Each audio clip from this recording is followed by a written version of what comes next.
Thank you for attending the 2020 Sunstone Digital Symposium session 251. Title of the session is Why I Stay. And our guests today are Caleb Jones, Julie Diazevedo, and Farina King. And if you guys want to go ahead and join us with video and audio, please do that right now, so everybody can see you while I give instructions. Let's see.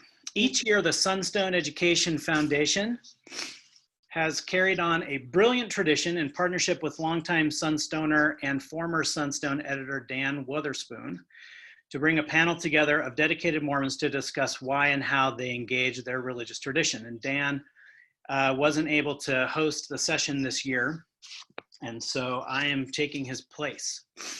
The audio from this session will be available for purchase at sunstone.org after the symposium.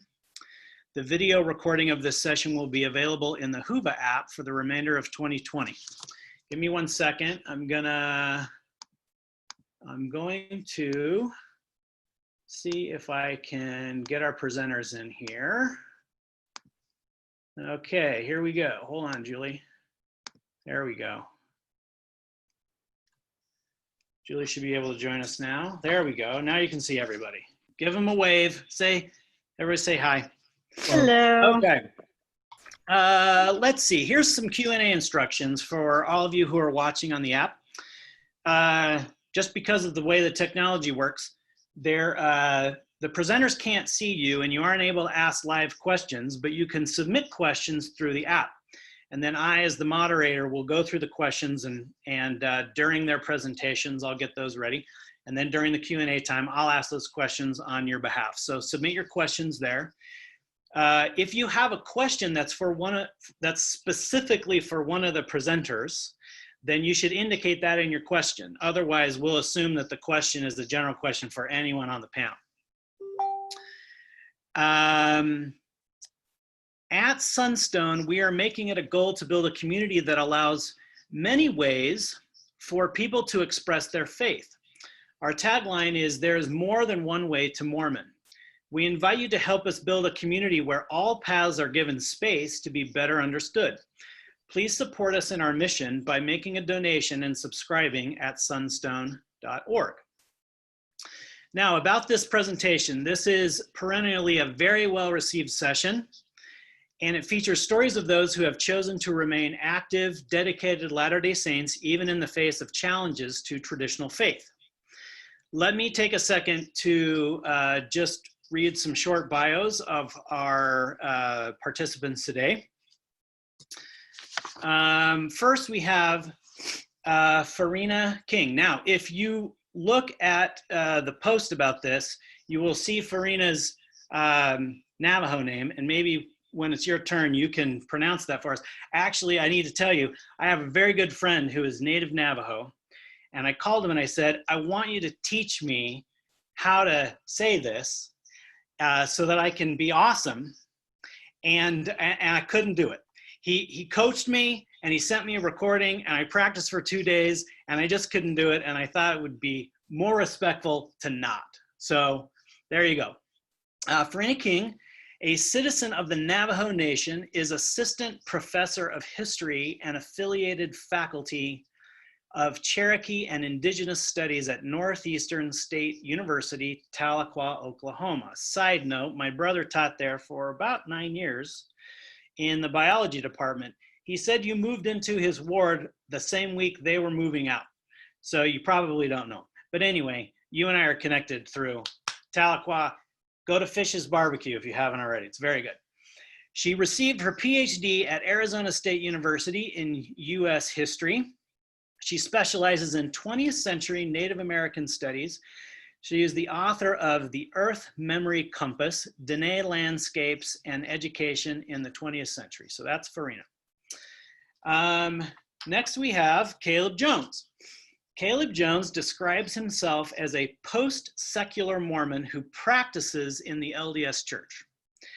He lives in the Pacific Northwest with his wife and 4 children, where he and his wife have co-founded an LGBTQ plus FHE with their stake. He serves on the board of the Mormon Transhumanist Association, has spent years moderating online resources for those struggling with faith, and co-authors the blog navigatingdiscipleship.com with his wife. My connection to Caleb, I don't know him, I haven't met him personally until today, but is that he contributes and posts frequently on the Waters of Mormon discussion group on Facebook. And I joined that group in November 2015. I was serving as a bishop when the policies were announced in November 2015, and I was looking for resources, not just for the people in my ward, but for myself to sort of figure out how to navigate through that. And I've appreciated very much, Caleb, what you've had to say on there, and I've benefited personally from it. Finally, we have Julie Diaz-Oviedo Hanks, PhD, LCSW, is a licensed clinical social worker and psychotherapist with 28 years experience specializing in women's emotional health and relationships. She is an assistant professor of social work at Utah Valley University. Dr. Hanks is the founder and director of Wasatch Family Therapy, an outpatient therapy clinic in Cottonwood Heights and Bountiful, Utah. She is author of The Burnout Cure and The Assertiveness Guide for Women. She is a blogger, a local and national media contributor, an online influencer, a private practice consultant, and an award-winning performing songwriter. And this is how I know Julie, because I used to work at Excel Entertainment Group, which was a group of record labels and a distribution company, and Julie was one of the recording artists. So we worked very closely together on some projects. Julie's one of my all-time favorite people. Julie is a native California. She currently lives in Sandy, Utah. For additional resources, visit drjuliehanks.com or connect with @drjuliehanks, that's Dr. Julie Hanks, on social media. So we will go in the order that I introduced you. I forgot to tell the presenters this, but we'll turn it over to Farina. Farina, when you're done, you just end, and then I'll come on, and then I will sort of hand it off to the next person, just so you know how that's going to go.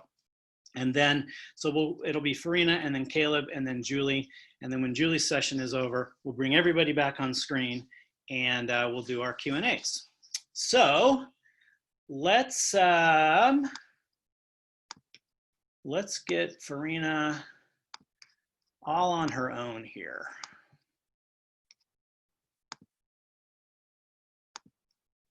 Go ahead.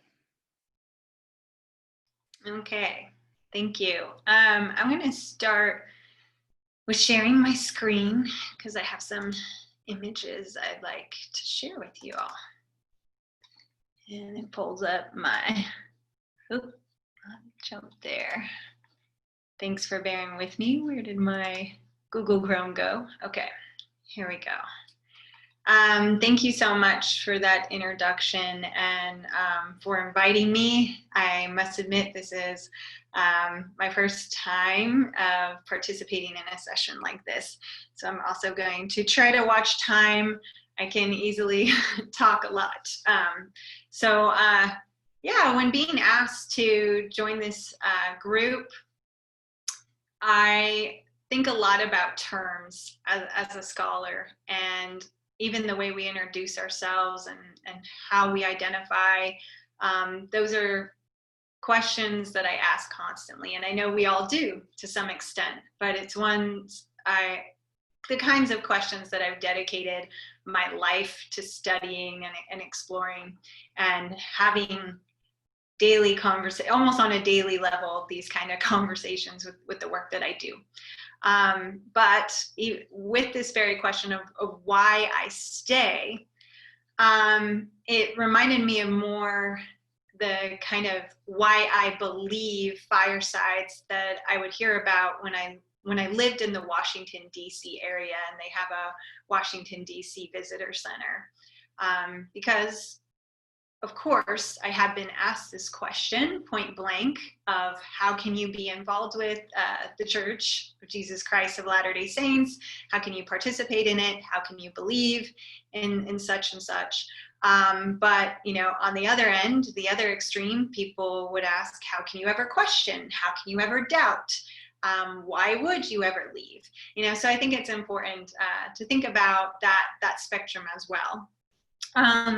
So something, a term that I want to introduce us from the beginning here too, when we think about languages and the terms that we're working through as we're having these kind of dialogues, even if I'm speaking right now at you, I really hope to hear feedback from you, and I look forward to the conversation with these other incredible panelists and all these ongoing conversations happening this weekend with Sunstone and other related affiliated groups that you might have on your own, smaller groups, and it's just remarkable, the kind of ongoing conversations. But what are our common grounds?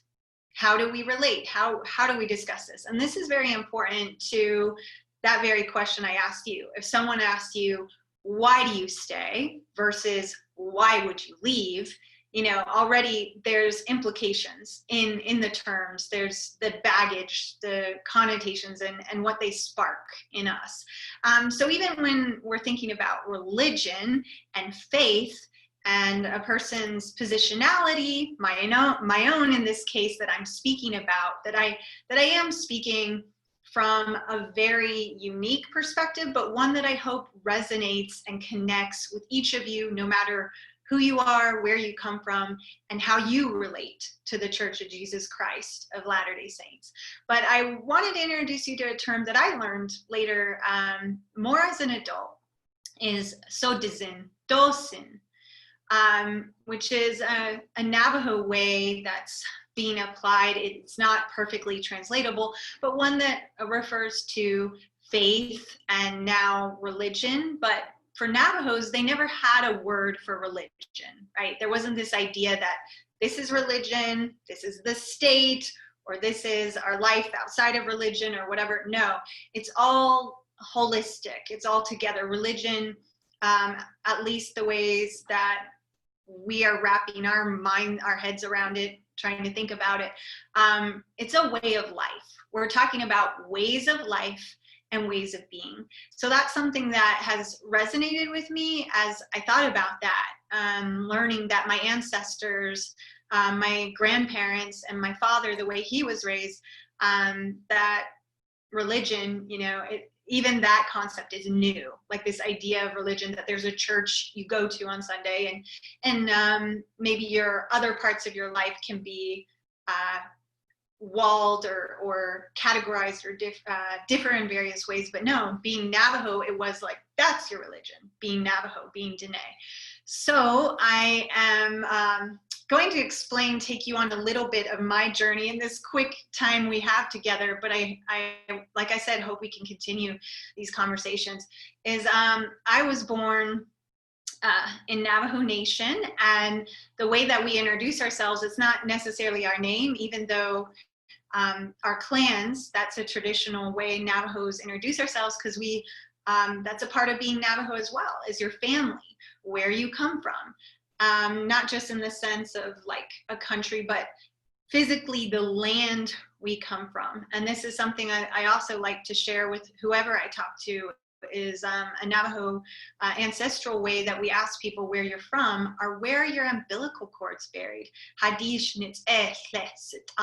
Because when a baby was born, the umbilical cord would be buried in a place that you wanted your child to always gravitate to, that there would always be an ongoing connection with your child in that place. And that also was an important part of being Dene. And so Dene families might bury their child's umbilical cord by the corral if they want them to be close to the livestock, or by the hogan, the home site in the traditional place. As I started to I was starting to explore and understand what it means to be Latter-day Saint and Dene, that's been an overarching journey in my life, because I was born into a practicing Latter-day Saint family, but two parents who met at Brigham Young University. They were converts to the church, and my father from the Navajo Nation and my mother from Michigan of white settler descent. And this is where we say, first our clans. She'e Bilagana Nishle, do Kia Ani Bashish Chin, Bilagana Dashache, do Sinijani Dashanale Akot Ego Atsa Nishle. And I just said, basically my family history. If you think about a lot of these Latter-day Saint teachings, there's correlations. And for me, I've always been impressed by how Latter-day Saints, we emphasize that families can be together forever and push genealogy and family history. Well, Navajos, our ancestors have always emphasized that. That's central to who we are. We basically are introducing ourselves through our family history every time we meet. And that way we also recognize the responsibilities and obligations we have for each other. Ironically, though, it was, well, or maybe not so ironic, but it was my elders, my uncle in particular, who really took me under his wing and was sure that I knew my clans, because our tribal nation and our people were very matrilineal, and you learn a lot from the mother. The mother sings to you as soon as you're in the womb of your clans, of who you are, of Dene ancestral teachings. But my mother, is of European American descent, and so I say I'm Bilagana. But I'm born for my father's people, which are the Towering House clan and the Blackstreaked Woods people. And so again, there's this emphasis, right? This comes out in a lot of my research in the Earth Memory Compass and a lot of my studies of how important place is, and knowing where we're from, and how that shapes us as well. That's integral to who we are. So that's where this idea as well with where's your umbilical cord, and what will you gravitate to? When I was doing research with my Navajo communities, that was something my dad told them in Navajo to help them understand why I'm being so drawn to my people and working with them, is he would say her umbilical cords are buried here. So she'll always have that connection. And interestingly too, as I started to explore more of other Latter-day Saint, Native American, and especially Navajo experiences in the church, I did over dozens, around 100 interviews, but a lot of interpersonal experiences too with friends. That's my community, special Native American congregations that I've connected with. I remember interviewing a woman who mentioned that she buried her grandchild's umbilical cord on temple grounds of a Latter-day Saint temple, and she always wanted her child to be drawn to that.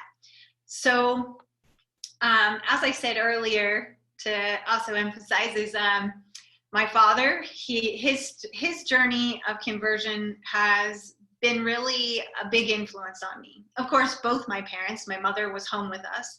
My dad, he went on to become a physician, and I write about that recently in a piece for the Center for Latter-day Saint Arts, Dene Doctor, that my dad, he has a very long journey and incredible story that has strongly influenced my own. But basically, to not go off too much on a tangent there, but to not understate its emphasis in my own journey, is my dad, he was able to learn about the church in high school and decide to go to Brigham Young University before joining the church. And then he had a terrible falling out with his own father, who was a medicine man, Hatathle, and because he decided to join the church while at BYU, and then he went on a mission and was called to the Southwest Indian Mission. And this is a picture of my father, and this term as well that Mormons or Latter-day Saints are called among Navajos, Gamali.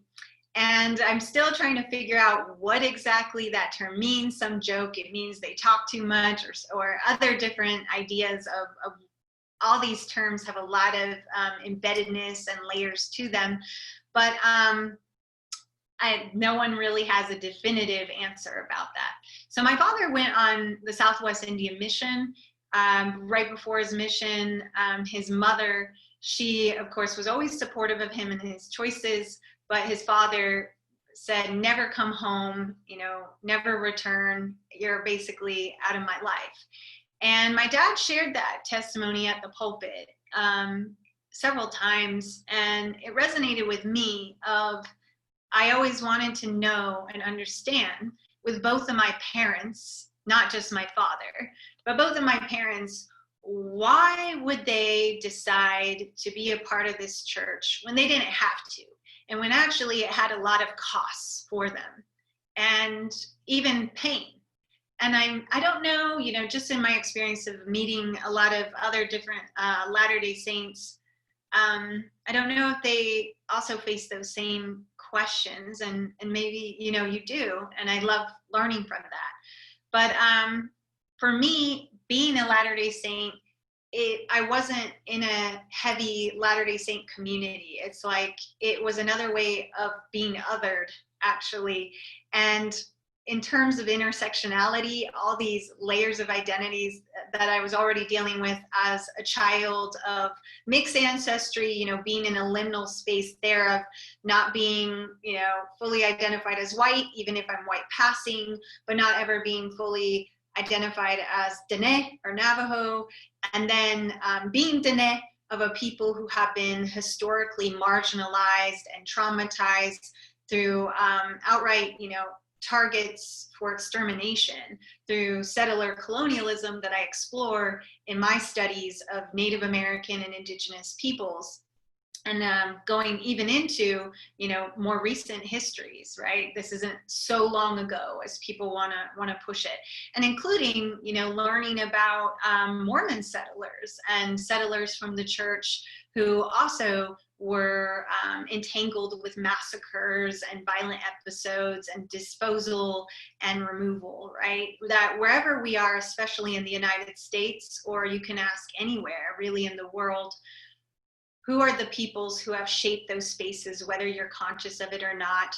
And even if we say, well, that wasn't me, the histories of settler colonialism, that I'm not accountable for these actions that came before me. Are we, in what ways, how are we responsible for ongoing legacies and perpetuation of that settler colonialism and such? So these are questions that even from a young age, I was already facing, even meeting people as I've lived in a lot of different places on and off of Navajo Nation, but mostly away from Navajo Nation and away from what folks identify as heavy, a high population of Mormons and Mormon corridors.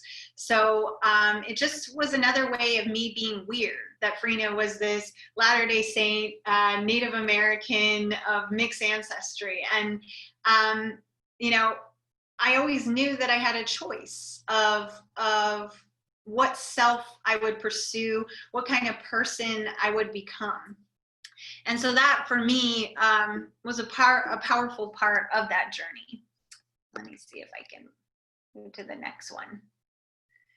So a term that has helped me, I think, to come to peace with who I am and how I'm identifying as this person navigating multiple worlds, right? Because I am one person, but we all have different facets of ourselves, different maybe communities and circles that we're a part of, and they can overlap or they can clash even. They can have tensions. And that's what I find when most people, when they ask me that question, why do you stay? That I'm being asked today with this is it's especially because I am Native American, because I am Dene, and they know about the histories of the Indian placement program and how there were cases of abuse and child abuse, or things that Brigham Young said about race and curses and Lamanites, and how they've been the term has been appropriated or interpreted as evil or dark, right? So they have all these examples of wrongs, being done or some distorted teachings, right? Or whatever, or how people have used it to hurt other people. And they're asking me, how can you stay? Especially as a Dene woman and one who knows and is a scholar, learning and understanding these very, what I find, complicated histories and ongoing presence. And this quote from Wilson Aronoff, I think of it as a guiding star that, since I've thought about this overarching, it's explaining really and referring to this overarching Dene teaching, one that goes, connects to time immemorial for our people and our ancestors, and one that my grandfather, my Nalis, all my ancestors that they think about. Sa Nagai, Bik'e Hajo. And maybe you might have heard of a basic translation of Navajo prayers and ceremonies known as walk in beauty. But this isn't something we can easily translate. It's not translatable in many ways. But if we attempt in this forum, to understand it, it means to live a long life, walking, on the journey of life, a long life in beauty. And that beauty, hajo, is not a superficial beauty, but it's harmony and it's balance, right? And life is about, as my father explained to me, and many of the elders in my life have exemplified to me, life is about these constant twists and turns of the twists and turns that we face in life, of constant imbalances and constant upheavals and challenges and sickness and, the vices of life, like the woes of humanity that we're facing in mortality. And we're going to constantly face that as we're walking a journey, a cyclical journey.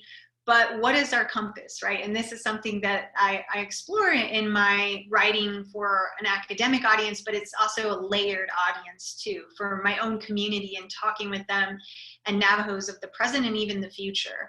As I think about people and lives and lived experiences through all time, it reminds me so much of even just our Come Follow Me lessons this week as we're preparing for Sunday in Alma, chapter 40, I believe, where he talks about what will be restored.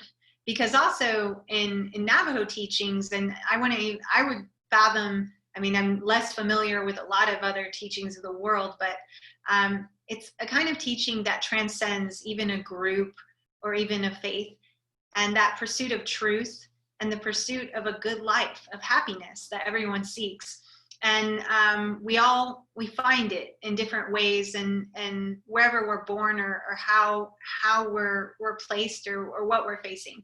And for me, it comes through the teachings of Sa Nagai Bik'e Hajon and my readings and learning in the church, and through engaging with materials like Come Follow Me and the Book of Mormon. And so when I read Alma 40 today and went over scriptures from lessons from Alma 39 to 42 that are coming up for this Sunday, this Sabbath, that language of restoration and the conversation about the tension and sifting through, trying to understand and the judgment of the Lord and justice, God's justice and mercy. It gives me a lot of peace that a person will be restored for the good works in their life, and they will have to face the Lord's judgment for the poor works, the bad works or whatever. And I hate, in our mortality, we're dichotomizing a lot bad and good, but it's complicated, and I'm not saying or justifying that there's no wrong, right? I believe in universal truth, that there is truth out there, and there's that revelation and the ways that we can know what's wrong and right. And for me, it just hit me so hard today, the impression of how even when I find that those who have been portrayed as heroes, or those we turn, or places we turn for truth, my foundation, as I've learned from my parents and and those who, not just my parents, you know, it's not like I agree with everything they say, but also those who have been examples for me, is that we're all going to make mistakes. And if we even look at ourselves and see how we're making mistakes, what's the path of seeking our balance, of seeking our hajo, of seeking that beauty and life and happiness? And what's our compass to get there?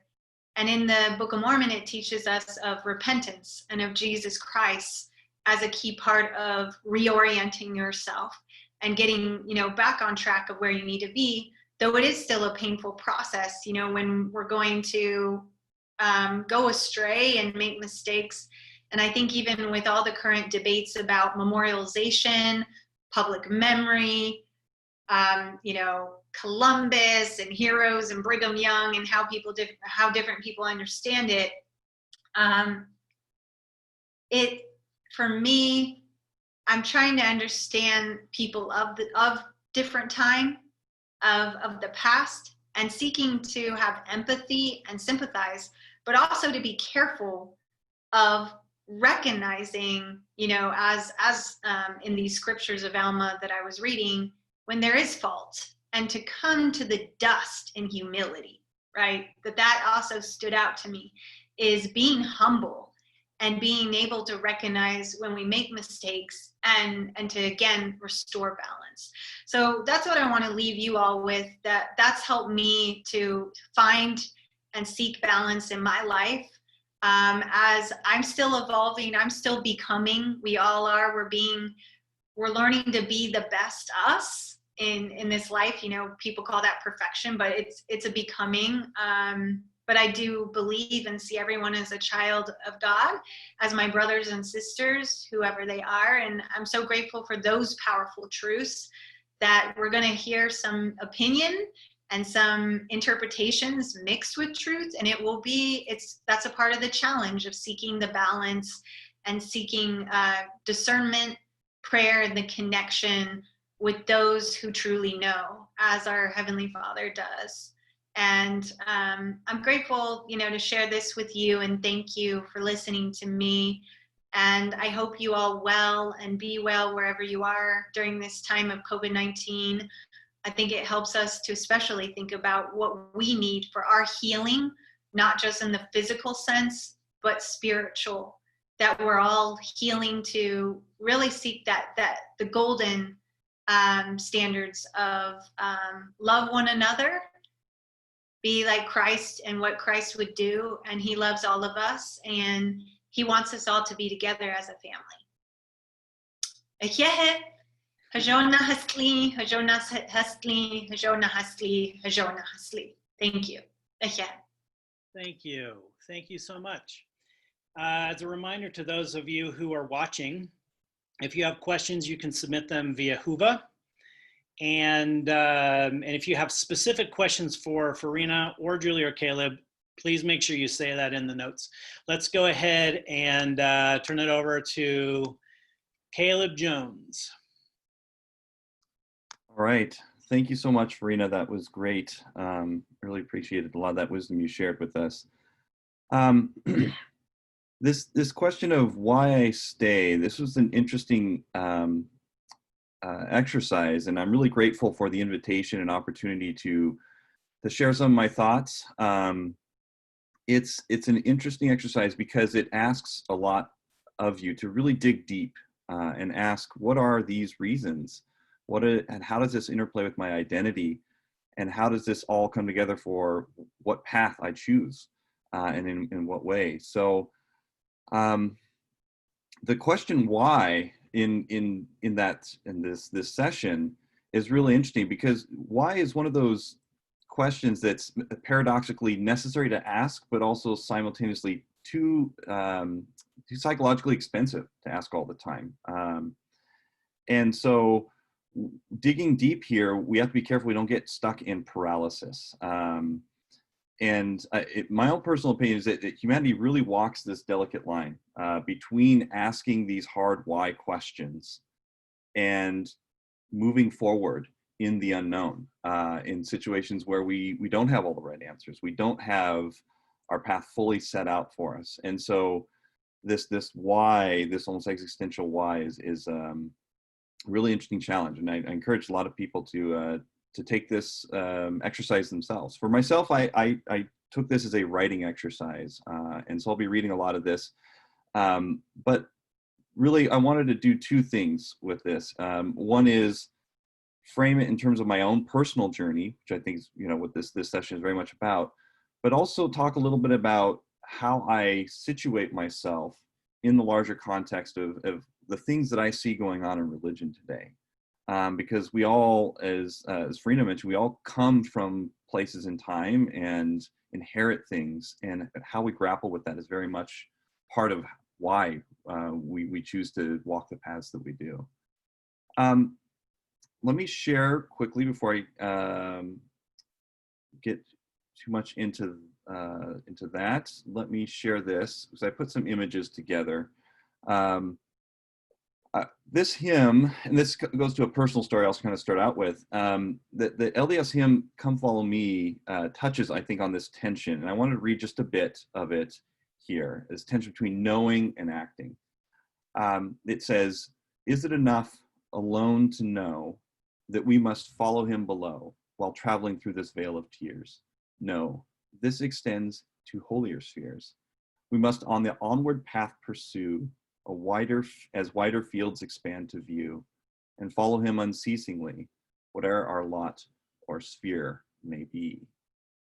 So in early 2018, in January, I think it was the very first, it was a fast testimony meeting, I sang this opening song at the beginning of that ritual, right, where we share our faith, hope, and knowledge with that ever-present phrase, "I know." And it caught me odd that we would sing a song about how spiritual knowledge is not enough before that ritual. And so I got up and asked, what does that hymn mean, that it's not enough alone to know? And I spoke about how we need that courage to act as we respond to one another in this vale of tears. And that was particularly stood out to me because of a previous experience I had just weeks before that. So this is going back to 2017 in Christmas. After the typical Christmas Day festivities, I was on the phone with my brother, and I could tell in his voice that he was not doing well. Just weeks after my father had passed away due to cancer, my mother was spending Christmas with my brother and his family in California, and she suddenly suffered some kind of a cardiac episode. They were able to ambulate her to a nearby hospital where she laid intubated in the ICU. She was stable, barely, and my brother and his wife spent the last 24 hours in the ICU with her. I booked a flight right away to be there the next day until she could get onto some kind of a path to recovery. Things were a bit of a blur. My mother was tired, wondering if she was being called to be back with Dad. Honestly, we were wondering that too. Communicating was difficult, with thumbs up and down and words shakily drawn on a finger and iPad.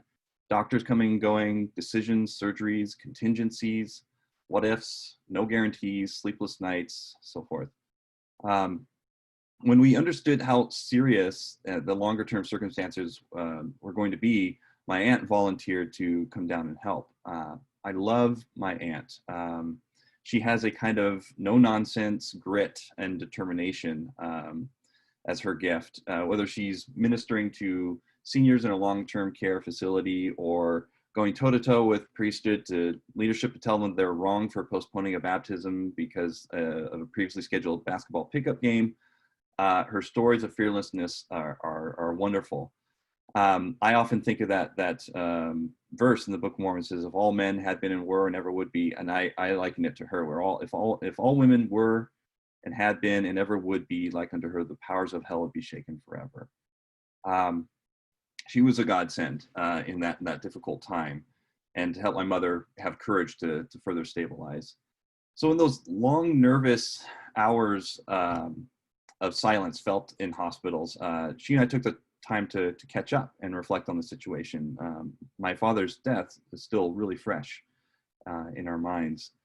the questions of what does this mean and why did this happen came up. My aunt saw divine providence and cause and meaning around this. I saw mostly random, unfortunate biological circumstance. Don't get me wrong, I believe we can create and find deep meaning and in our experiences that draw us to God, but my Mormonism has changed such that I do not find comfort in a God that's behind everything. We discussed this, her and I, and we didn't find much common ground. Further discussion, questions of ultimate salvation came up.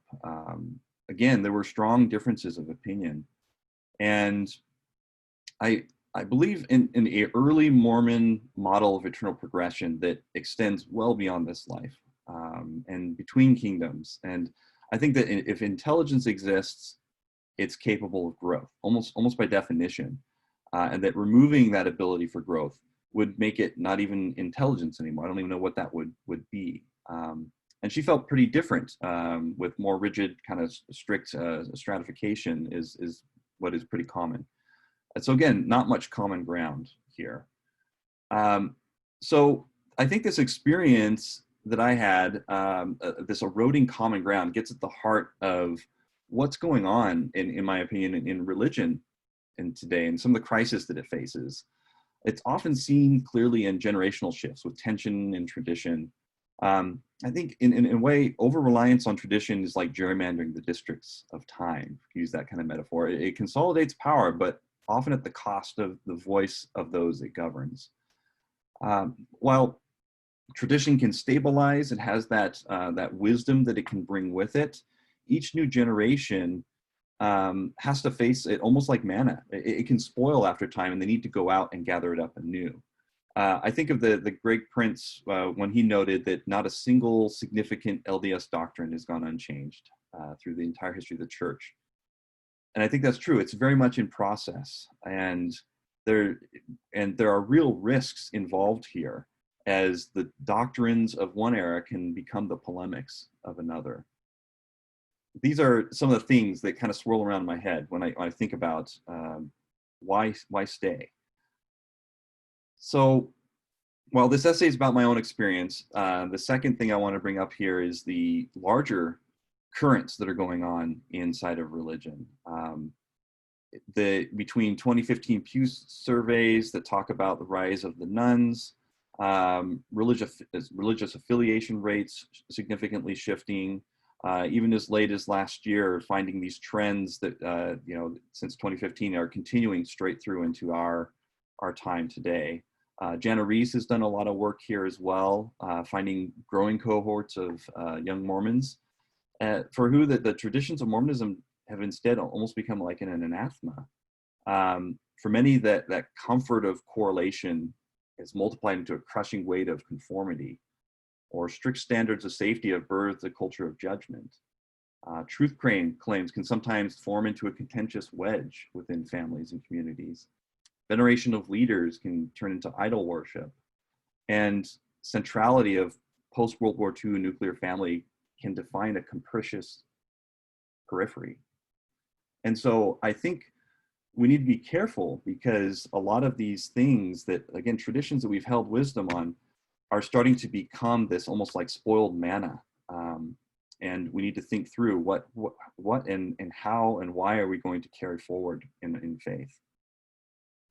So I've seen this in my own family. When our son came out as gay over a year ago, when he came out, he framed it by saying, "I don't think I can be Mormon because I don't want to be alone." The irony and tragedy of that statement, given Mormonism's strong emphasis on relationships, is deafening. I describe it almost as it creates a ringing in the soul. So it causes me to think of, how could we deny that most basic desire for loving companionship to God's children? For our own family, for myself, I take a posture of equanimity. I was not asked to, or denied loving companionship, and so I won't do so for my own children. I would likely maybe make the same assessment. And so we've chosen to very much support him in his spiritual journey while trying to restore the good that he can find in whatever way. This puts me a bit at the edge of prevailing LDS doctrines and norms, but I wonder, how could I be anywhere else but an edge when the center pole struggles to accept my own flesh and blood? This kind of displacement creates like rangers or explorers between religious borders. Well, I don't want to trivialize the subject nor dwell on it too long for the purposes of this essay. I do find it useful to look at one salient fact as it relates to LGBTQ individuals. And that fact is that there's no policy or program, handbook, ceremony, prayer, revelation, proclamation, authority, priesthood. We can go on, briefs and anointings and vestments and firesides, whatever instrument we want to pick. None of those can change the fact that about 5%, likely more, of God's children born into LDS families will be LGBTQ. Nothing at church, its culture, resources can stop this. But this, in my opinion, is part of the revelation. Our heavenly parents seem intent on sending to us their beloved LGBTQ children. That is significant. I wonder, perhaps our parents have wisely placed their will on the matter within their LGBTQ children, requiring us to first listen to and honor them before we can receive it, much like how Jesus's parables require a broken heart or contrite spirit to understand. I do not know of any group that has done more earnest soul-searching, asking, knocking, and wrestling with God on the topic of gender and sexuality than God's LGBTQ children. With the diversity of God's children, it's often maybe not a question of us receiving revelation for others, but a question of whether we can hear the revelation coming through others.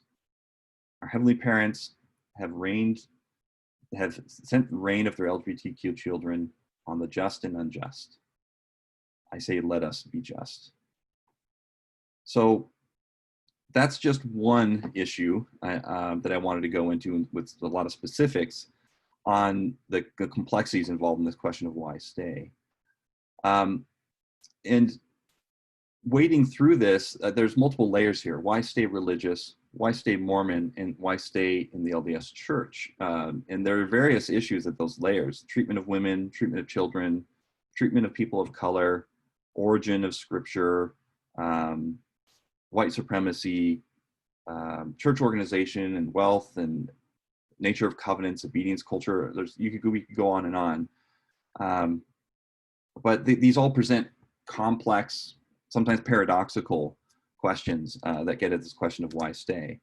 And so that first layer of why stay is why stay religious. So I don't think one avoids a lot of these challenges that can have their own unique flavor and flair in Mormonism and the LDS Church simply by leaving. I think life presents these challenges to us in a very human way, regardless of any group, ideology, or institution. As the experience of current events have shown that we're living through today, confronting our collective culpability is disorienting. It's painful, unpredictable, it's existential work, but it's also necessary at all levels of human society. And since it is predictable or unpredictable, neither I nor anyone else can predict the results. I can't give anyone else the reason to stay. These are all my own deep personal reasons. And it's not a question of finding the right equation either. I don't think that we can find one formula and say, there it is, everyone just needs to get on board. So these are very much personal journeys that we're on. I think that faith and worship, it's an ongoing conversation as well. And it's a conversation that we need to visit and revisit and discuss with one another. I think this will be a very healthy topic to bring up in church settings even, and say, these are reasons why I stay, but at the same time, these are the griefs that I have sometimes. And this is why it can also be difficult and why I need support. For me, personally, on my own journey, I've had to go through a process of deconstruction. And in my introduction, it was mentioned that I identify as a post-secular Mormon, so you'll have to excuse me. This is where I get a little bit technical or nerdy, you might say. But at base, when I go through deconstruction, or I've gone through a deconstruction process, I come away with these kind of core axioms. That God is bigger than church, truth is bigger than church, morality is bigger than church. And the implications of these can be pretty far-reaching. If we reduce our answers to these big questions of life to just church or its dogmas, then I don't think our answers will be big enough. They'll always be too parochial, too defensive, and too susceptible to confirmation bias. It puts faith in church above faith in God, right? And so I think we need to set these priorities straight. It also sets us up so that every flaw in church, big or small, or flaw in community, big or small, is poised to create an existential crisis of faith.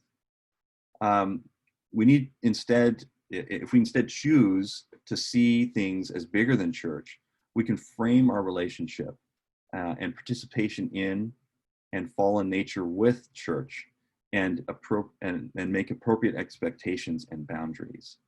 So I think that's an important process to go through in deconstruction, find how do we situate these different things in terms of priorities.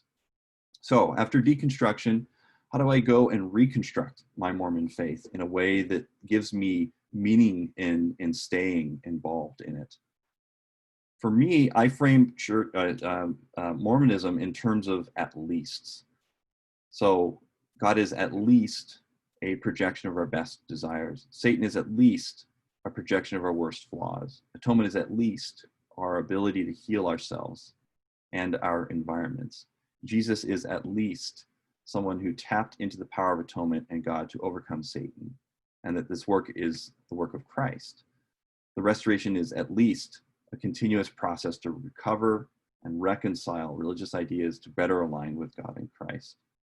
Then, on that rather modest ground, I construct things I have faith in, hope for, or feel are true. Notice how I'm kind of adapting one story or one myth or one perspective into another one in this deconstruction and then reconstruction process.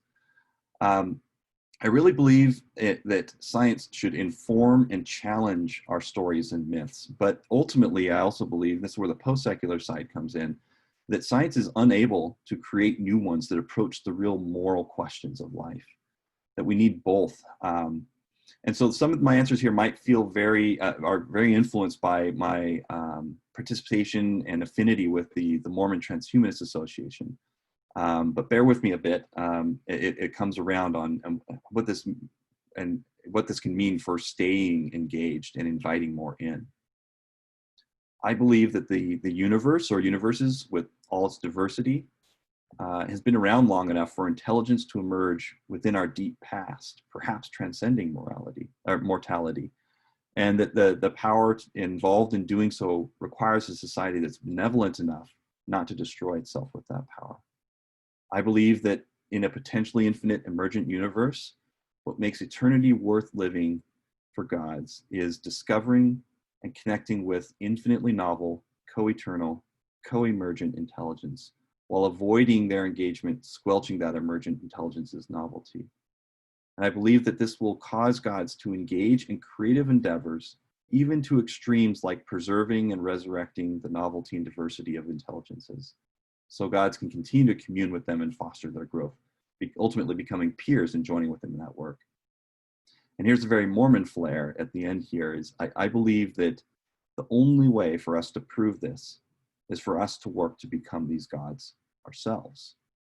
So the end result here in this reconstruction process feels so much sturdier for me in our post-secular age, and so much more beautiful and very Mormon. It has another effect where it can welcome theists, agnostics, and even atheists alike. It almost becomes a matter of whether we see God in our past, present, or future. Personally, I land in the theist camp, seeing God in our environment, but also acknowledge that perhaps humanity's potential, God is humanity's potential, not our heritage.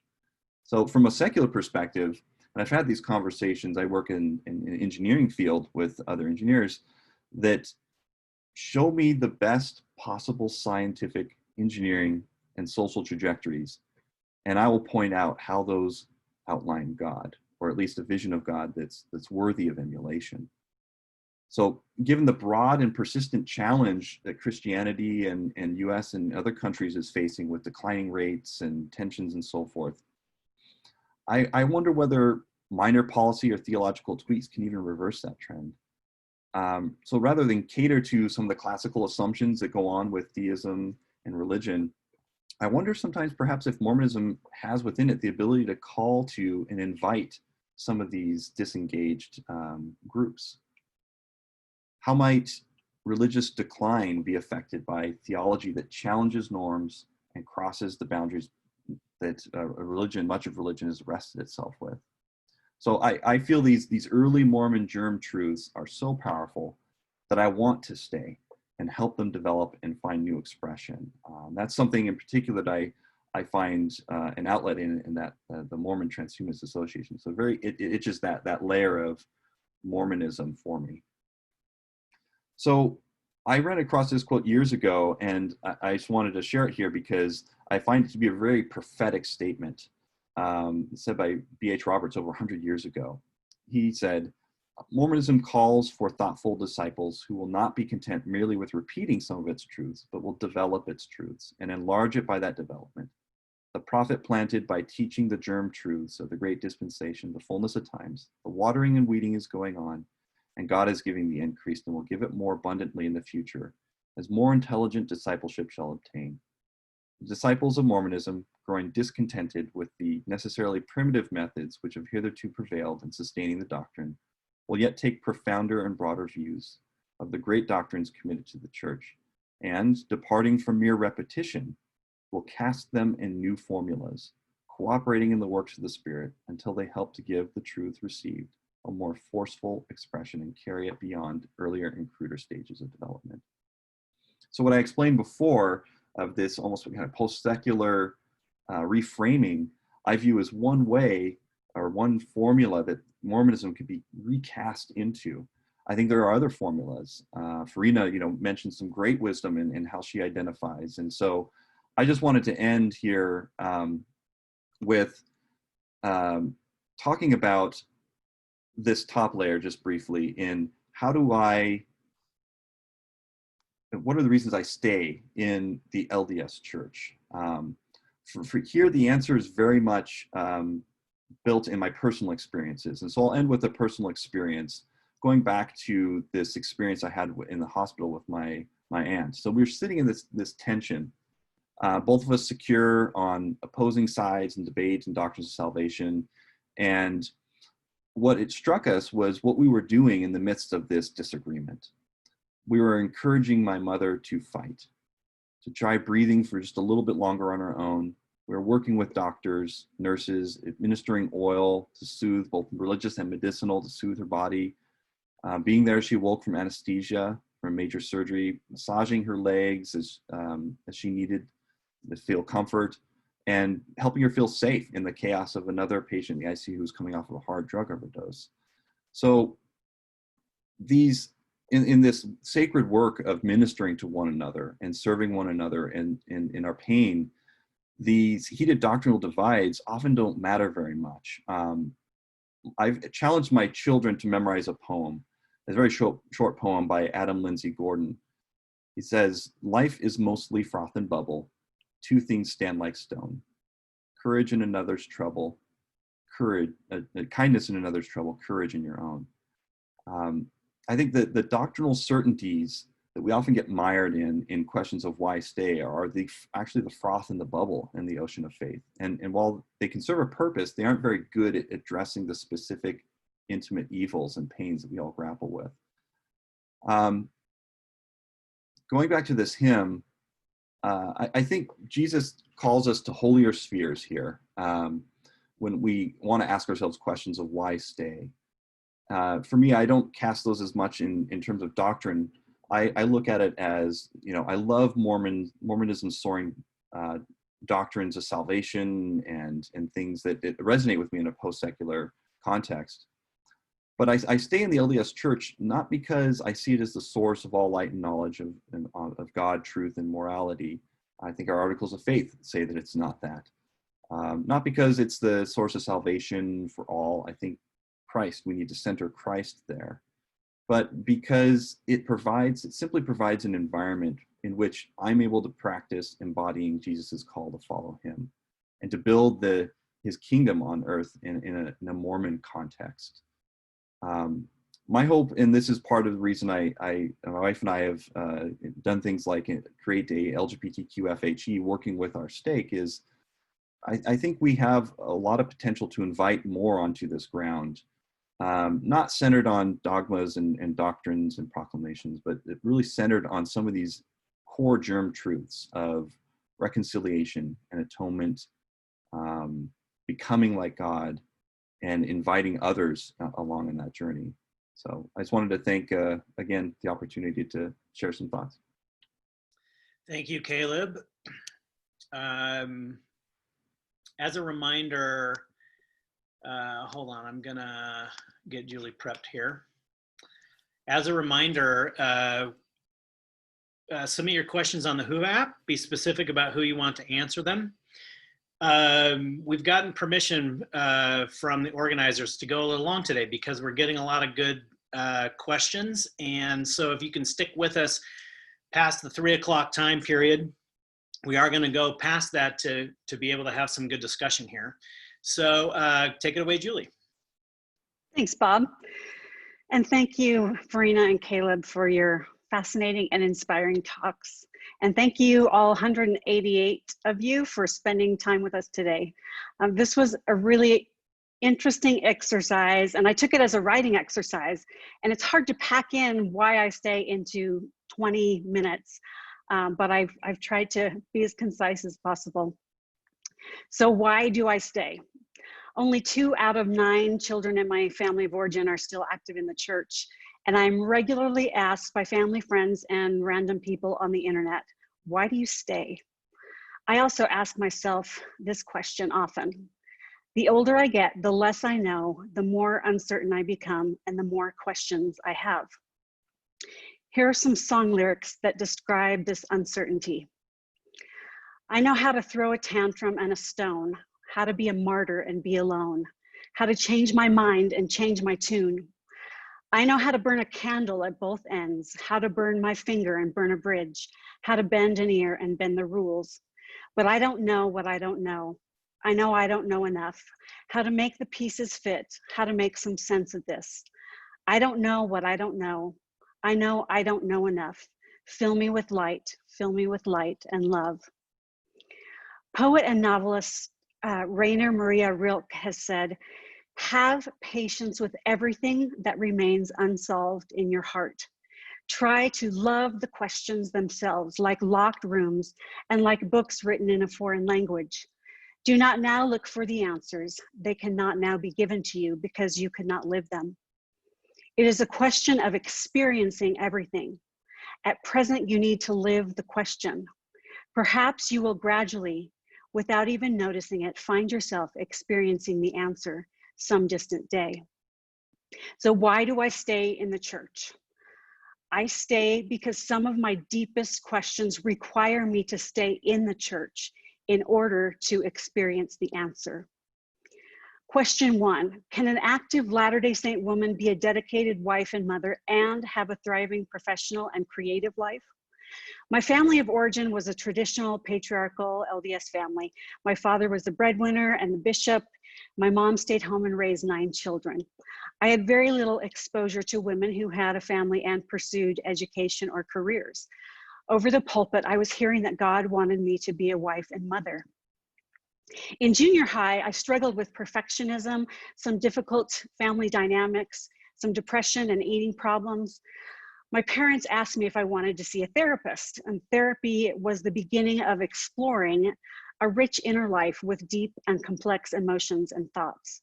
It helped me to develop an awareness of human motivation, unconscious processes, and relational dynamics. I started developing a sense of self through therapy that was separate from my family. Therapy also planted in me a deep desire to help others change their lives in some way, as therapy had helped me. In addition to therapy, I started writing songs in adolescence, and songwriting became a way to heal emotions and make sense of life and relationships and my faith journey.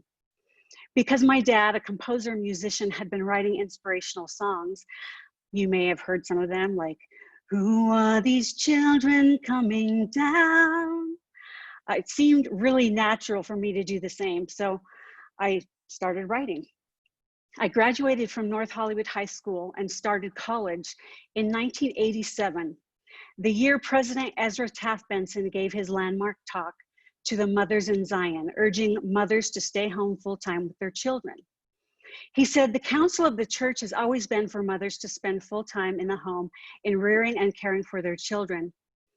He also said numerous divorces can be traced directly to the day when the wife left the home and went into the world of employment. This same year of the talk, I was recording my first album of original songs. It was actually a cassette.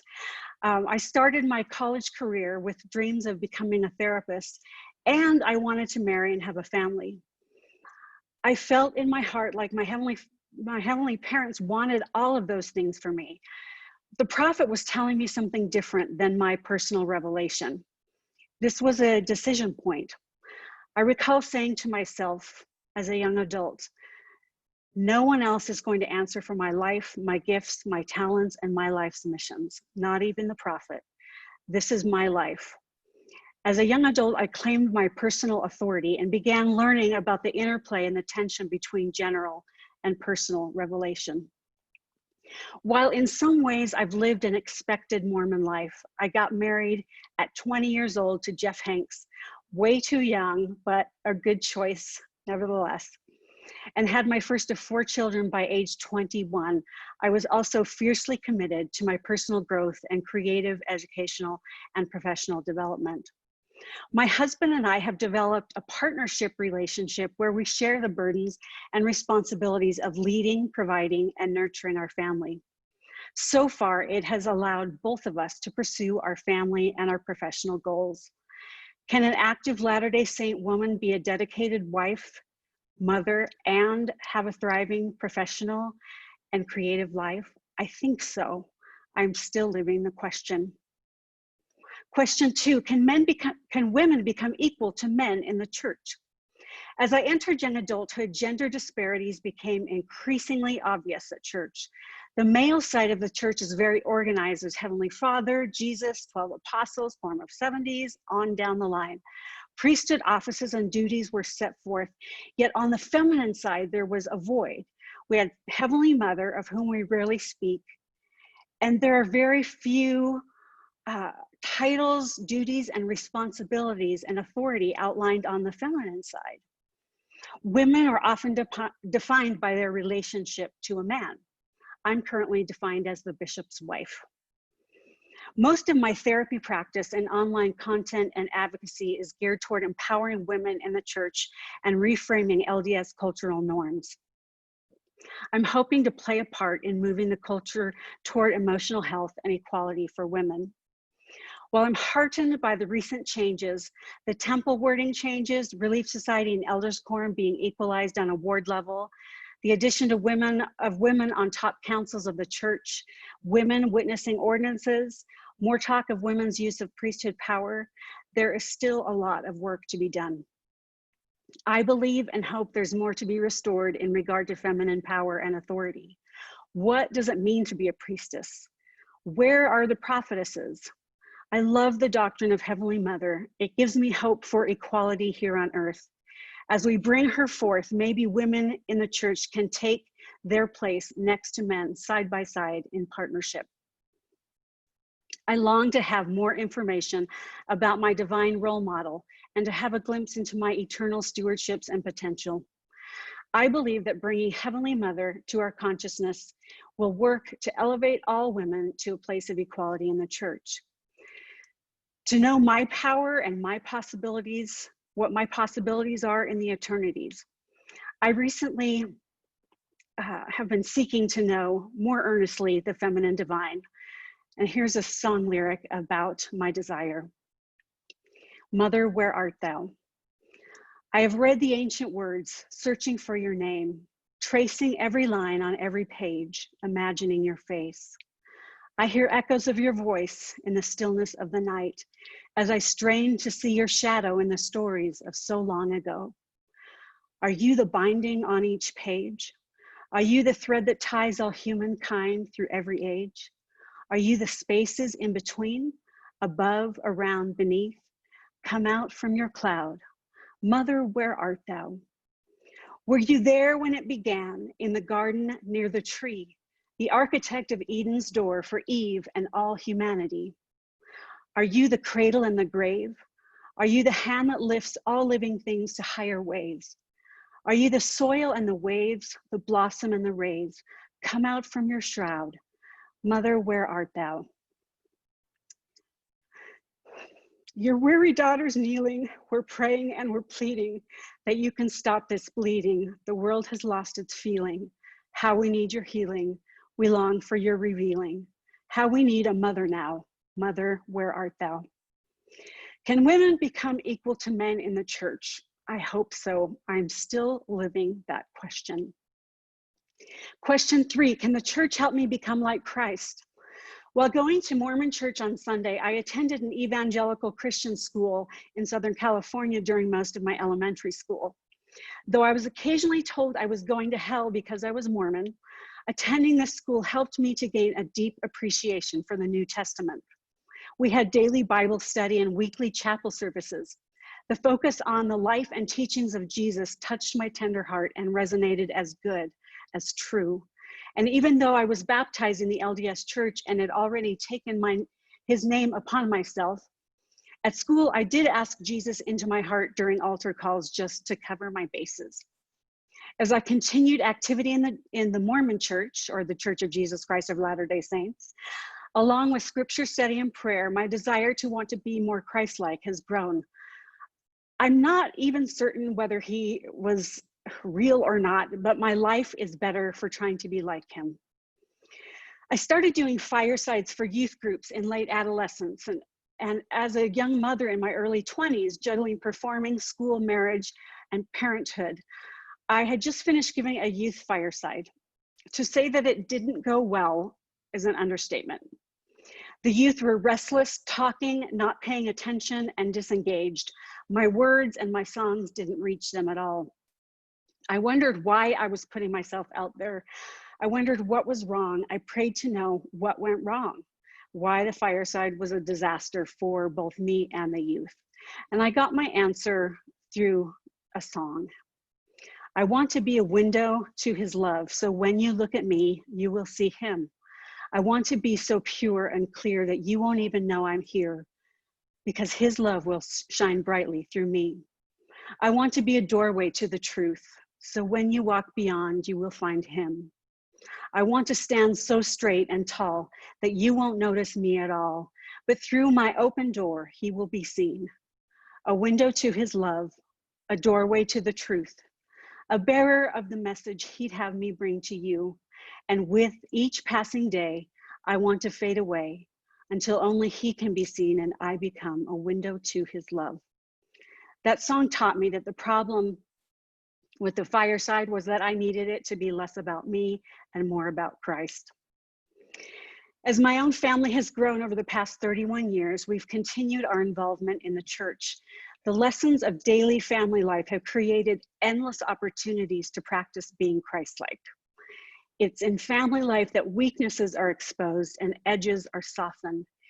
It's in family life where forgiveness, mercy, grace, tolerance, meekness, and patience, and every other Christ-like quality is regularly practiced over and over and over again. The church has been and continues to be a large part of our family heritage and our collective life experiences. I have a daughter who went through a period of rebellion as a teenager and decided to leave the church.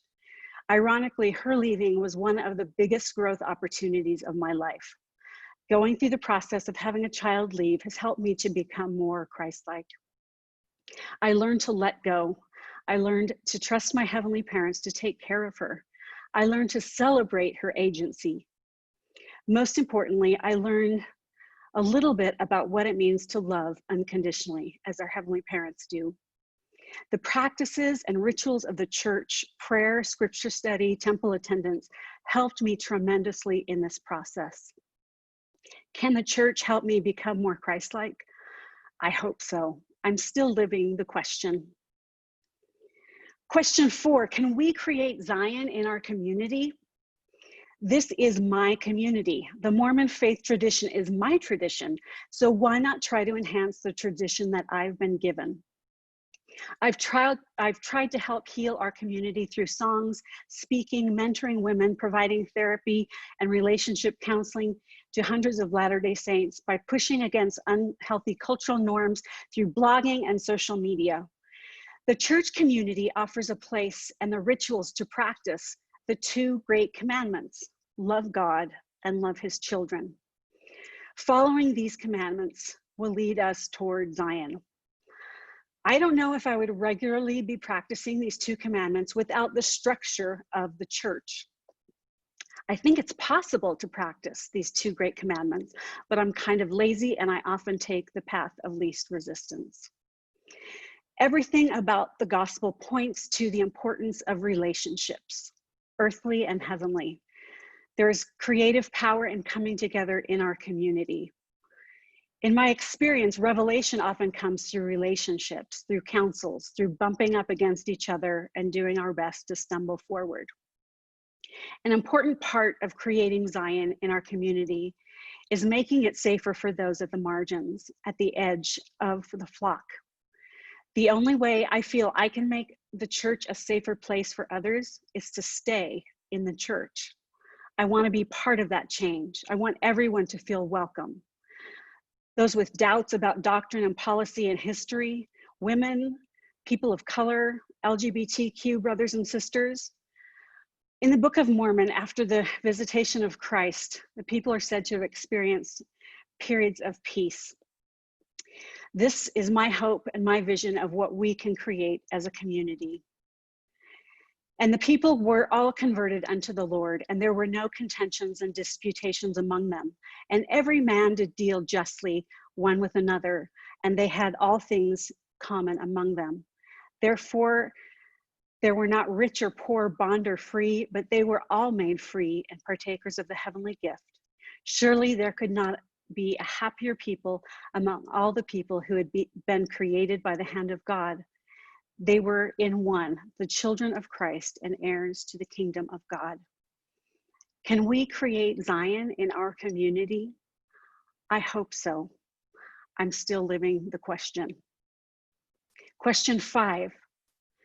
Can I stay and hold all of the light and shadow, the known and the mystery, the faith and doubt that comes with belonging to this church? I am aware of the problems with the historicity of the Book of Mormon, the authenticity of the Book of Abraham, the multiple accounts of the first vision, Joseph Smith marrying a 14-year-old, practicing polygamy behind Emma's back, that the church denied the priesthood to blacks. I know the church causes pain. I've heard that pain expressed for decades in my therapy office. I know the church has investments somewhere near $100 billion. I know about the sex abuse scandals. So why do I stay? I stay because alongside the problems and the pain, I've experienced the mysteries of God. I've had answers to prayers through the practices of this church. I've developed increased compassion toward others as I've had the opportunity to serve. I've seen the church transform lives through meaningful teachings, practices, and rituals. I've felt the beauty of belonging to this community. I stay because it makes me a better person.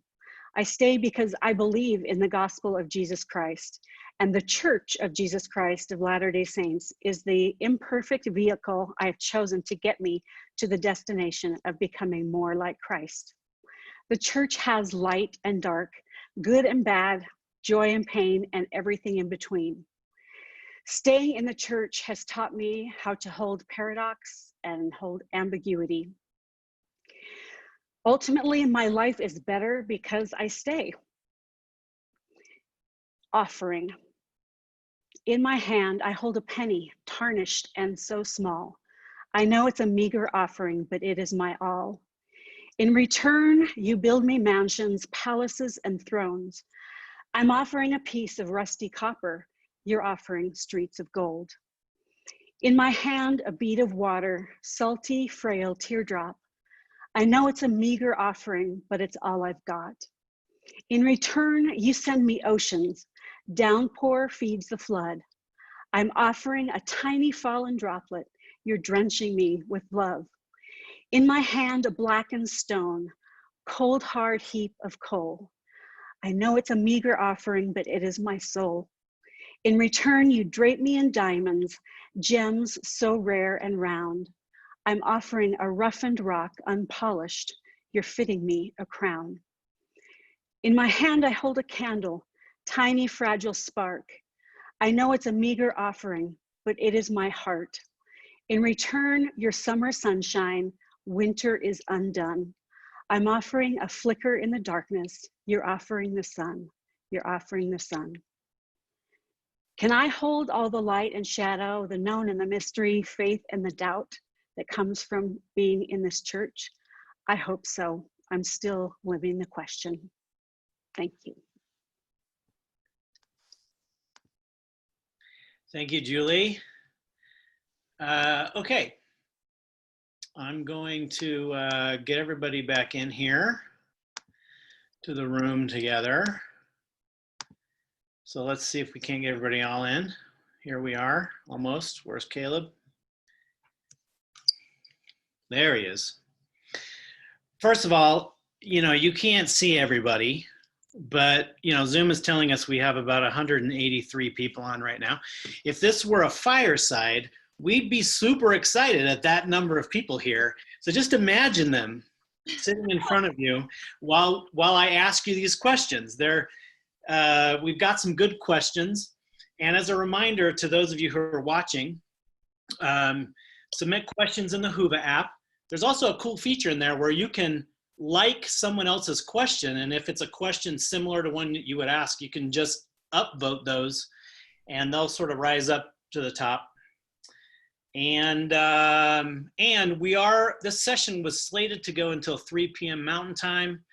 We've gotten permission to go a little bit longer. So as long as the presenters can stay, we're going to just dive into some questions. Let's just agree right now between all of us that this can be a discussion. So unless I direct something directly to a specific person, you guys can talk to each other and have a little dialogue about the questions. Don't feel weird about that. Okay, let me just start with a general question for everybody. How do you navigate a nuanced view when bringing children to church and participating in activities where they will be constantly taught things that you don't agree with?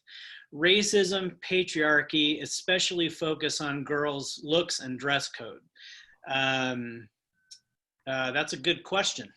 Who wants to start? I know we started some conversation there. For me, I mean, it's not, how do I say it? Life is so integral, right? So as someone who's identifies as Native American, a Native American Dene woman, I face and see what my friends of all diverse backgrounds who are marginalized, Blacks, Asian, or wherever people are coming from, that there's always these forces of divisiveness and hatred in different contexts there, in different environments. So how I see that then is I prepare my children every day, talking to them first, by trying to be a good example myself, recognizing that I'm going to make mistakes, that I'm going to do the best to be humble, of learning, that I am excited to pursue the path of trying to learn about other people and learn where they're coming from, because we're all born in different situations. We're all coming from a different lens and positionality, and especially as an educator, that's what I face all the time with the students. I don't pick the students in my classroom. It's like we don't pick who's in our realm, and especially in church, you don't get to pick who's in your congregation, right? Maybe some people, no, that gets messy, right, on geography of where you're living.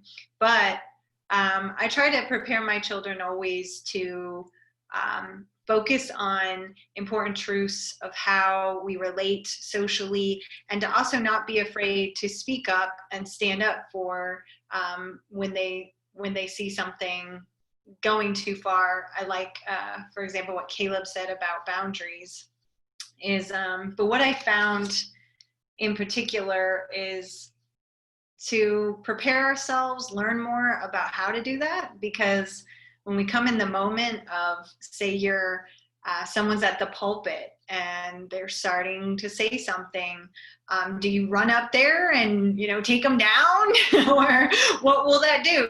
What are the ramifications of the actions we take? So with my children, I try to talk to them and teach them in home and by example about, how we should be treating and prepare them as well, that it could be their teachers, it could be whoever who might be saying something coming from somewhere else, who learned something else in their homes of what's acceptable and what's not.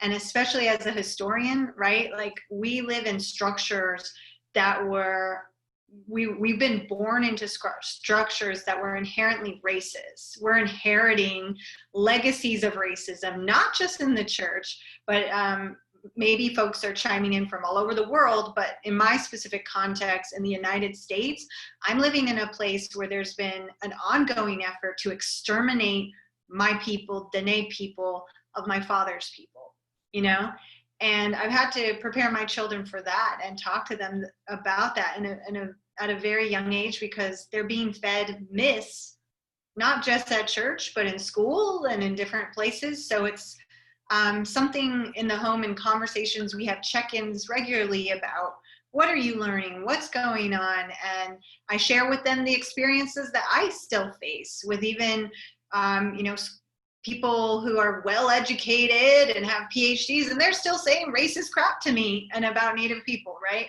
And so we're all still learning, and I'm trying to teach how do we address this without making it explode or worse, And it's not that I'm saying it's automatically going to be worse, but these can be very delicate situations and complicated. And how can we best prepare? For me, the best piece of advice, or from my experience that I'm still learning, because it's not easy, is how can I do things and approach things in love and kindness, and teach my children that. But that doesn't mean you're a doormat, or that, you let other people bully others around or push them down. But there's a way to go about it with love first. And that's something I'm still figuring out too, because I like to stand up and call people out. That's me. I might just say something real quick. The one thing that we do with our children is, and their ages range from 15 all the way to 5, and is we normalize flaws, that flawed institutions, flawed doctrines, flawed policies, flawed people, flawed parents, that's all we have, right? And so we teach them to expect that, not to, amplify the flaws, or not to, go around constantly nitpicking and trying to, try to get all of the, flaws out, and like, what Farina was mentioning, to call people out all the time, but to just empower them that you're going to see these flaws, and that's not the end of the world, because you don't have to accept falsities, right? All you have to accept is truth. And sometimes that's going to require some digging. That's going to require some thinking things through differently than what you might be hearing from various sources. But then to balance that with trying to model amplifying the good people that you have in the ward, the good teachings that the church does have. And so it's a balancing, I would say, between those two. Yeah, I would just add that helping your kids recognize truth, recognize what resonates with them, and to help them develop that ability to kind of go, yeah, that doesn't feel right, or that feels right to me. So we have a lot of conversations about that with my kids. You know, how does that feel true to you? Because not everything that you're going to hear at church or school or anywhere is going to be true. So helping them figure that out, how to navigate that themselves. I really appreciate that statement, because even with our own children, right, I experienced with my family that lately there's been a lot of conversation about mascots, Native Americans as mascots. And my kids have heard me, I mean, I write op-eds about this, or I'm like talking about it, having a panel about it or something, and they're listening. You know, that's the most powerful thing too. That's what I mean by they're watching you and they're learning a lot from you. And one, you know, depending on what age, I don't know what age or whatever, but a lot of children, they are sponges, right? And they're just absorbing. And even with me, with my life, I recognize how much I absorb from my parents, but then there's times where even from a young age, I contested things. I challenged my parents, you know, the generational differences and whatnot. But that is introducing them to terms that they're working through, right? And so if you're participating in this church, and it matters of what is seen as normal, or how are they viewing what is flaw, or when they start to ask questions and face for themselves. Because I found with the mascots, for example, my kids started to ask, like they'd see something like a team called the Warriors and they'd say, "Mom, is that racist?" And then we'd enter a conversation. You know, they wanted an answer from me. Sometimes, you know, we want it simple. Give me the yes or no. But it's a lot about the process and the experience of having a conversation. And that's what I find even in those moments in church, when I hear they heard something at church, or I'm sitting in a lesson and I hear something, and especially my husband too, like things that really rub him the wrong way, and he just wants to call out and be like, no way. But teaching them too that this is a process of we're learning. You're hearing from me. I'm sharing from you my perspectives, my interpretations. So more than just like saying everybody makes errors and mistakes. We're learning and we're trying to process in our own terms and what we're going through. And there's not always going to be a pretty tie a bow on it. It's yes or no, bad or good. Even if, you know, we are seeking that truth of what is right, you know, choose the right. What is that right?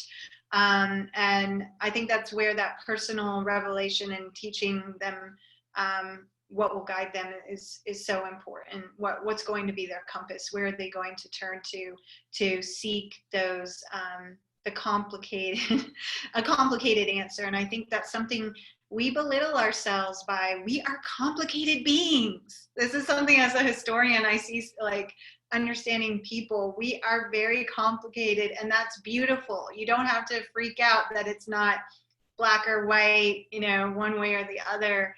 We are able to be on this high intellectual level, and I appreciate that being shared from the other panelists too, like Julie and Caleb. Thank you. I got a question that's directed for Julie. This is a good question. You talked about hoping Heavenly Mother becomes a part of our common lexicon. While I'd also enjoy bringing more of the divine feminine, I feel it would be dangerous to have our current male leadership define her for us. She'd be the perfect heavenly homemaker. Do you see women ever taking ownership of the doctrine of a mother God figure? My hope, my dream would be to have the Relief Society be empowered themselves to be prophetesses and to receive that revelation. I know that's like, who knows if that's going to happen, but that would be my hope. I do know, just from talking with women are rising up and saying, we want to know her. So there's a lot of grassroots movements going on, reclaiming the feminine divine. So I do think it has to come ultimately from women, and defining who Heavenly Mother is, and receiving that revelation. A question for everyone. This has the most votes of all the questions here, so that's why I'm asking you. Do you stay in LDS because, one, it's your birth tradition; two, it's the largest Mormon tradition and has broad reach; three, it's true or more true than other Mormon traditions; or four, some other reason? So Caleb, you start. Yeah, and I think I replied to that, but I'll just touch on a couple points. And I think it's a lot of number one and number two for me. As far as truth claims, I've gone through enough deconstruction and reconstruction that doesn't really, I don't hang a lot of the load-bearing questions of life on truth claims. I think we can have discussions about, truths that are taught that are positive or perhaps in certain ways unique to LDS and Mormon traditions. But for me, I do have to admit that I think, this is part of the answer is also I'm born into a heritage. It's part of who I am. It's my DNA, really. But the deconstruction and reconstruction process also makes it a choice, a conscious choice, an ongoing choice. And I say number two also because I do value community. I look at Christ and Christian ethics really as being relational ethics. And so I don't even know how to practice my Mormonism or my Christianity outside of a community. And so that does also gravitate me towards a bit of the LDS tradition because, it is, imperfect community notwithstanding. And, and this is even deeply personal because within my own family, my son doesn't see value in the community, and in ways I do. And so community is just messy. And so I think we can see value in it while also acknowledging the fact that others may not at the same time. Anybody else? One and two for me as well. I don't believe that it's more true. I think there's a lot of truth. I think we have certain doctrines that are unique that I value. And then there are lots of other reasons, as I talked about in my talk. Okay. Farina, do you want to address this one? Yeah. So I know, like, being asked to participate in this group, why I stay, you want a clean answer. You just want, boom, this is the key. This is why it is. But, I can't say it's any one of those, and even if I said it's a facet or it's a piece of every one of them, actually, though I agree with the wording about truer than other things or whatever, that also, like I said, with the kind of questions we ask, they have implications with them or certain meanings that latch onto them. And so that, for me, I pick up on the worry here of what happens is, it turns into this hierarchy of, and we do hear this, right, by certain church members of this is the true church and all others are bad. And that even, has hurt people very personally in my family and home. Like, for example, I have an aunt who had been through a lot of hardship in her life, and she found Jesus, really found a faith that gave her purpose and really turned around her life, and beautiful. Like, she was headed maybe somewhere dark in her life of depression and hardship, and she found something beautiful in her life. And she talked to a Latter-day Saint who said, like, oh, she told him, I found Jesus. He was a friend of hers from high school, and he said, well, you're not in our church, so you're still screwed. Like, he basically said that to her. And, she's an aunt out of state. I don't see her much. And she shared that with me of how that really was sour and painful for her. And for me, it hurt. It hurt me that, you know, it's just like, how dare you? How dare somebody say that to my aunt? Anyway, yeah, this is a personal question, and even these questions, they spark a lot. I think for me, it's a complicated web that you have to trace my life, right? I was a child of 2 converts who met at BYU, who had 8 children, and a lot of people already were against their relationship. My dad went to BYU at a time when they were told, he was told at a time, you shouldn't date any white woman, you're not supposed to.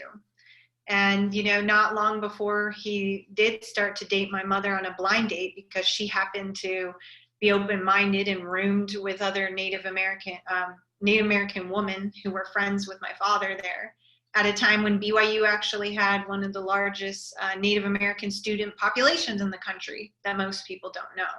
So very complicated and interesting past with Native Americans too there. And for my father, yeah, you know, he does believe he is a Lamanite and has talked about that, you know, what that means to him, that it's like a truth, you know, that he's related to. And people have asked me, do you believe that? You know, and now all this research coming up, DNA, I saw it in this conference, you know, the program and such. But there's folks who are empowered by these teachings. And yes, you know, of the 8 children, there's some of my siblings who have left the church, some of my siblings, you know, who are living in such a way that maybe I can't say why they left. It's like we don't talk about it either. You know, it's taboo to talk about. So that's why I'm grateful we're having these conversations at all, because you can't point to one answer. It, like I said, it's complicated, and I'm not trying to say that to get off of it. We need to have these conversations. I'm glad, you know, you're pushing the pushing the envelope here, you know, and having us start to address it, right? And for me, yeah, you know, I can say I wouldn't have known the church if my parents didn't raise us in the church.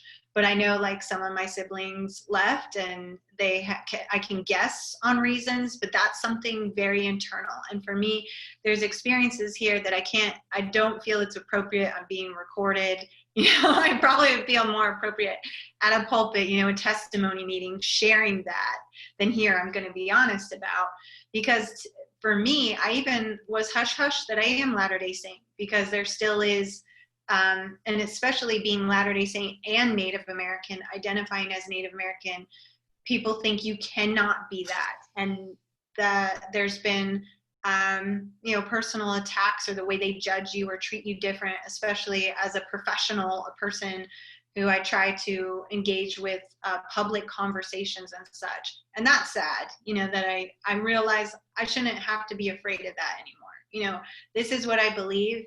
And there are experiences that are dear and personal to me about why I stay. And I might get to know you and share that more with you, but this is about trust as well, right? Because there's some things in my life that if I share with people, they're just going to think I'm crazy. And they think I'm crazy already. For some people who think I'm crazy already for being in these kind of conversations and talking about it. So it's just called embracing your weirdness, embracing who you are, and an amazing neighbor, not a member of the church, right? Like in Maryland, when I was living there, lived through the bombing on England during World War II. She told me one of the best pieces of advice that I've heard here and there in other renditions is just be yourself, because that's what you're best at. So we all have, as I wrote in the Q&A, one of the responses, we have gifts and talents and potential and strengths. And for me, I find, I love what's said here is like, we all can be broken vessels in ways, but I found I'm able to heal through these communities that I have connections to, and being a part of a Latter-day Saint community and a member of the Church of Jesus Christ has empowered me to heal in the ways I need to right now in my life. I can't see the future. I don't know what's going on, but I have faith faith that it will be okay, it will be beautiful. And I'm taught things that families can be together forever, and that's what I really care about. Even when, with our own families, we have a lot of personal stuff. You don't always get along with your family, right? So, if that's something, you don't want to put your dirty laundry out there, but it's a human experience too, that you don't always agree with even those you love and who are the closest to you. And why is that? But that's a beauty of it. We are meant to be different. We are meant to learn from each other and grow from each other. And that's something that I find, we are moving contradictions, but how do we still have that balance enough to walk with the gravity pushing us down?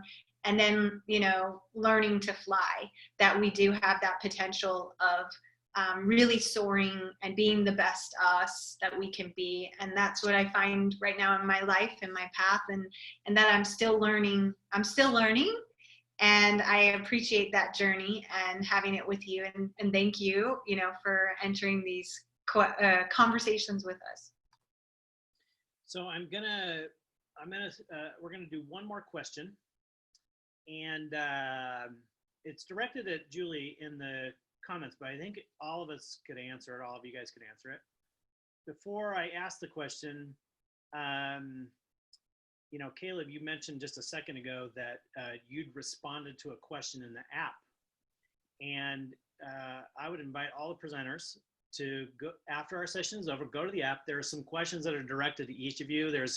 There are some for all of you there. And just take a second and answer them. There's some really good ones there. So this one was directed to Julie, but I think it works for all of us. How carefully do you weigh how much or how little you push back on a church policy or announcement? We're talking about policies or announcements that are troubling to us. Talk us through that. So this is a good question. Let's end on this question. We'll have Julie start, and then you guys can chime in if you'd like. Well, I do a lot of pushing back online, blogging, writing about things, posting. So it never helps to make personal attacks or people get defensive, right? So I try to share my feelings, share my disappointment about whatever the issue is, but not attack the people, because I just think that's counterproductive. So that's one of the ways I push back. Don't attack the people. Are you talking about the church leaders themselves? The church leaders, right? Once you do that, you cut off a lot of people from hearing what you have to say. That's what I've found. That's good advice. Have either of you others had experience with this? How to push back, how to know when to push back? I wouldn't always see it as pushback as much as, exactly, it's that point of framing of I'm trying to help, that's how I've seen it in a recent situation where, I'll just be honest about this because you can Google it if you want. But BYU, for example, I'm an alumna. I'm a Native American alumna at BYU, a church run school, so close affiliation there, but it's not the church, has an interesting relationship, right? It is a university, but has all these ties to the church. And they recently formed the committee on race, addressing race and inequality issues. And I saw the committee and I noticed that they didn't have a Native American representative. And, people will say it opens the bag of Pandora's box, the bag of worms, can of worms, whatever, of everybody's going to want their representative, blah, blah, blah. But I had to explain and educate from my perspective that BYU and even Brigham Young, the namesake of it, the school itself, had intricate relationships with Native Americans. The university and the church, the headquarters, it's founded on Native American lands, and understanding the history of that and how complicated that is, of colonialism and settler, removal the removal of indigenous peoples, and where there's still like ongoing, tension. So I'm, as an educator, trying to help by teaching, this is why this matters. Let's, reevaluate this. There are qualified individuals who are willing to serve on that committee who are Native American. So I started to see it as opening a conversation, not that I'm like trying to say, oh, down with them. They're, as Julie said, being careful not to personally attack, or, just being careful about the approach of saying, I'm trying to share input here, and also connecting with others in a healthy way, realizing that there were other movements coalescing, such as the Black Student Union and the open letter from Deborah Alexis, who said, that had recommendations for BYU addressing a difficult past of, overcoming racism, institutional racism in the past, and the legacies of that. And so connecting with individuals who were spearheading these movements, change.org, of people who, aren't trying to criticize or like see it as taking down anybody, but more we're trying to be constructive. It's like, are you trying to be constructive and heal and help? What's your intention? Where is your heart? Like, where's that heading? And for me, that's where I realized where I'm going to enter or not, because I'm a human being. I have resentment. I can carry resentment. I can have those personal feelings that I believe are the adversary's happy we have. That's him pushing us, and we're all gonna be facing, right, as the Cherokee say, the two wolves of us. Do you feed that dark wolf or the light wolf? And the way that you approach this, be sure it's in a positive motion of being constructive and supportive. So that's what I found in my experience.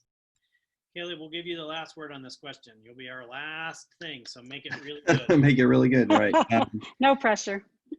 So, yeah, and I agree with both what Julie and Farina have been saying, and I think we have to think also. I talk about sometimes with our children and others of what does sustaining mean, and sustaining doesn't mean ideological surrender.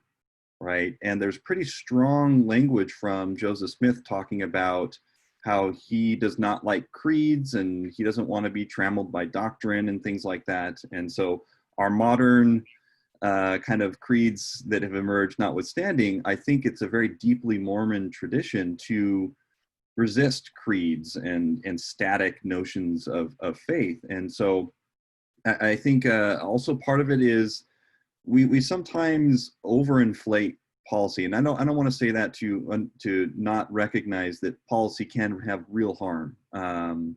But I even go back to things like temple recommend questions. I don't see anything in a temple recommend question that's committing me to assenting to current, specific interpretations. Those are pretty broad questions. And so when I go into something like a temple recommend interview, I look at it as they're grading the bubble sheet, not my work.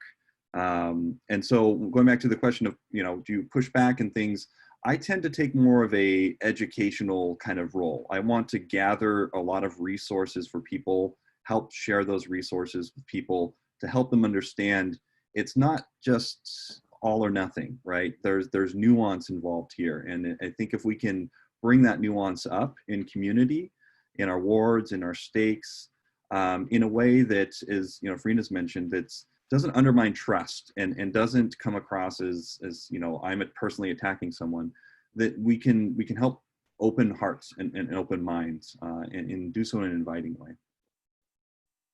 Well, Farina, Caleb, Julie, thank you so much for your time and for your words today.